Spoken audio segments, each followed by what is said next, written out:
Hello, my name is Jessica Tekippe, and I work for Ajinomoto in the R&D and tech support position. And today we're going to dive even deeper to amino acid balancing during transition, because this is truly a time where we can unlock your cow's true potential. There's a lot of challenges to tackle during the transition period. First, we're looking at a negative protein balance. During the first 7 to 10 days of lactation, dairy cows may need to mobilize as much as 1,000 grams per day of tissue for protein just to meet this animal's demands. This can cause an immune deficiency. And we always talk about these neutrophils, and they're kind of a parameter that we can look at to judge how this cow's handling that transition. And typically, neutrophil function can be decreased by 25 to 40% during this transition period. Let's think about that lactation takeoff during this time. During those first 2 months, 30% of your lactation performance is going to occur. And finally, let's think about this immunity transfer. Calves are born without a functional immune system, and those first 24 hours are vital to having a great takeoff. AgiPro-L is a key to your transition success. Let's think about the nutritional and metabolic status. AgiPro-L supplementation during this transition period can increase your intake by up to 2 kilograms per day.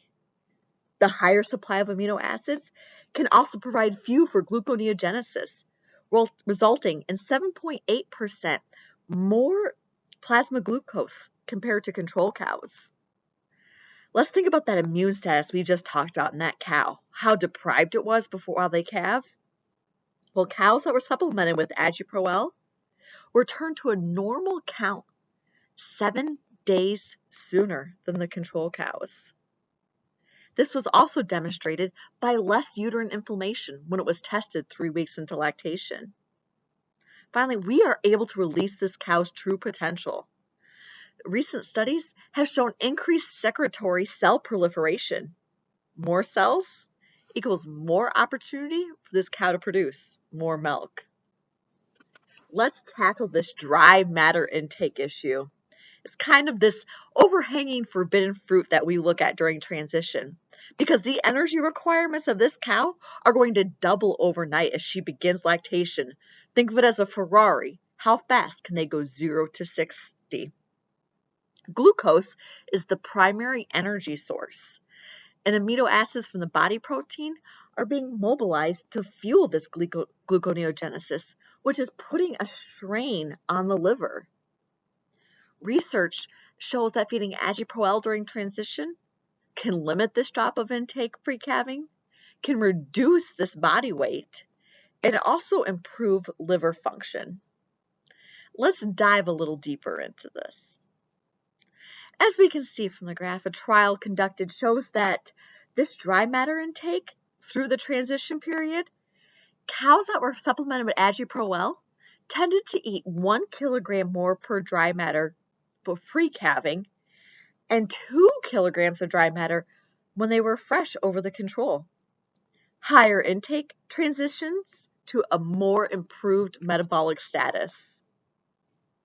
Let's look at some other parameters that show this success. Let's look at limiting that body weight around calving. The control group in this trial lost 40 kilograms of weight during that transition period due to having to mobilize those body reserves, whereas the AgiPro-L cows only mobilized 25 kilograms. Now let's look at that liver again. Let's put less pressure on the liver. We found that the AgiPro-L cows had a 15 to 23% reduction in blood NEFA levels. And when looking at a liver functionality index, were statistically improved, meaning that animal went through transition with less stress. Let's look at that innate immunity. Let's look at how are we going to help her get to the other side of her lactation. During transition, multiple changes are occurring in the cow. Endocrine changes and physiological stressors, they're going to compromise that immune function.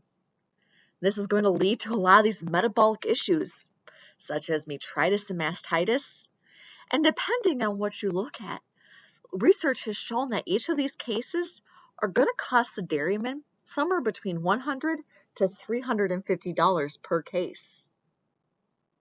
The innate immunity is the first line of defense against those external pathogens. A properly formulated ration, a clean environment, and management decisions are important to limit the drop of the immune system effectiveness and restore it as quickly as possible. Research has shown that by feeding Agi-Pro-L during the transition period can increase the neutrophil's function, reduce the acute inflammatory response, and limit the risk of these transition diseases that are occurring. And did you know that it has been demonstrated that for every 1 kilogram decrease of dry matter intake, cows were 3 times more likely to be diagnosed with severe metritis? That 1 kilogram can make all the difference. Now, here's a great way to also look at the immune system. As we can see in this first graph here, the white blood cells, what is happening to them as this cow goes through transition? As you can see, we've got a baseline drawn here of what was considered normal. The Agi-Pro-L supplemented cows had already dropped down to the baseline 7 days post-calving, whereas the control cows took 28 days to come back down. Now let's look at this neutrophil activity. The neutrophils, their ability to fight is going to help them when this immune system's compromised. They had a 14% increase in function than the control cows 1 week post-calving. So we finally get this cow through calving, and what is our next goal? Our next goal is to get her pregnant again, so we can start the whole process over again and maintain her in the herd. We need a healthy uterus to do that. So when we look at this uterine epithelial 3 weeks post-calving, we can tell that the tissue cells had an 18% increase in health compared to the control cows, setting that cow up to get pregnant again and re-enter lactation. Now let's think about the production. Again, think back to that Ferrari that I referenced earlier. How fast can we get her going? So let's help her release her full potential. So these endocrine changes, all these hormones that are happening during late gestation, this cow's pregnant and it's telling her mammary gland, we're getting close. So think if your room was full of balloons. Do you want a few balloons? Or do you want it all the way up to the ceiling? I think we want it all the way up to the ceiling because this cell population is critical for milk production. And lysine is one of the 2 most limiting amino acids when it comes to milk protein synthesis and proliferating those cells. Research has shown that feeding Agi-Pro-L can have a function in helping this cow release her full production potential. That this milk response is improved when Agi-Pro-L is fed both pre and post-calving. And these benefits in early lactation could increase production over the rest of her lactation. So just think, you can do something on day -21 through that first month of lactation that's going to help her on day 305 of her lactation. This is phenomenal because amino acids are not only nutrients, but they're also involved in the regulation of gene expression.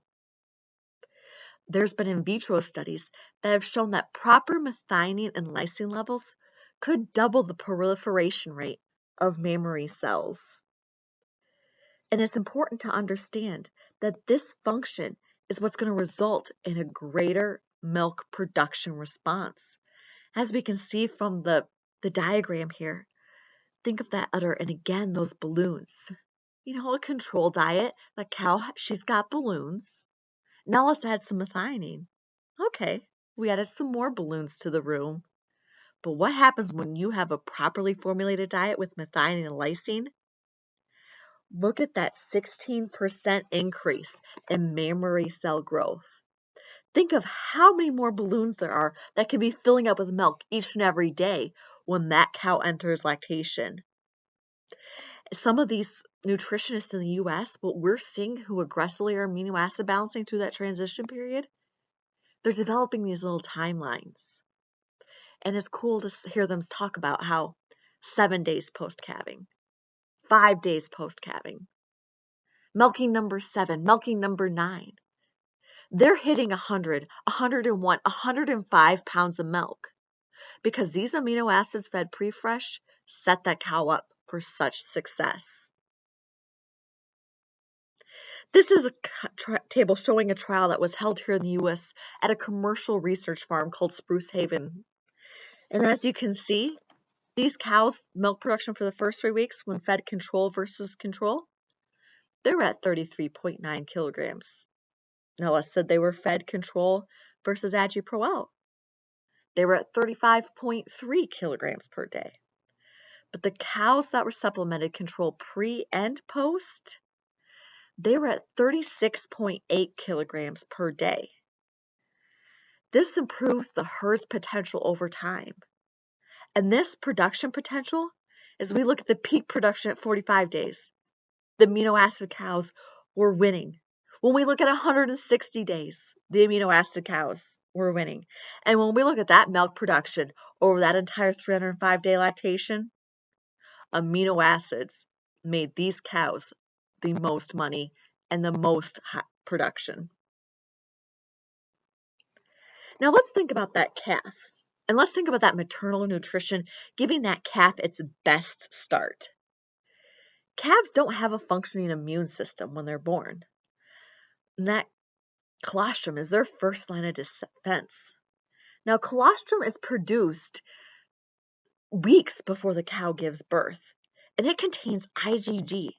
IgGs are allowed to cross that barrier through those holes in that intestine and block them to all the bad bacteria that the calf's probably going to consume at some point in time. Research has shown that feeding calves Agi-Pro-L pre-calving improves the colostrum quality. It increases the calf's intestinal absorption of antibodies and nutrients and promotes better growth thanks to higher blood concentrations of glucose and amino acids. This maternal nutrition is having a direct effect on calves. We used to think it's just all about the colostrum. That's the best start to this calf's life. But we're starting to learn now, no, it's when that calf is still inside the cow.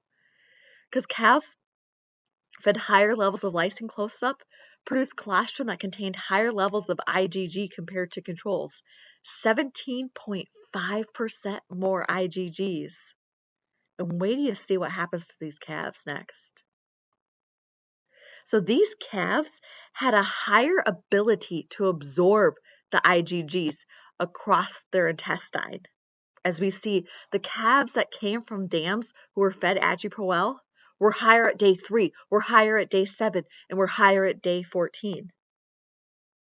Now let's look at the nutritional status, looking at the blood plasma concentrations of these calves. And again, at day 3, day 7, these calves were higher. And so was this anything tangible coming from it? These calves, they're healthier, they've got better IgG levels, and the proof is in the growth of these calves. Comparing this gain from these calves, they were gaining 185 grams more than their control counterparts. So as we conclude today, now what is our recommendations for these close-up cows? You want to keep the metabolizable protein at 100 grams per kilogram of dry matter. You want to keep the metabolizable methionine at around 2.7% of the MP, and your metabolizable lysine at 7.5% of the MP. So for a cow consuming 12 kilograms of dry matter intake pre-calving, this would be 1,200 grams metabolizable protein with 33 grams of metabolizable methionine and 90 grams of metabolizable lysine. Thank you, and I hope you enjoyed today's presentation.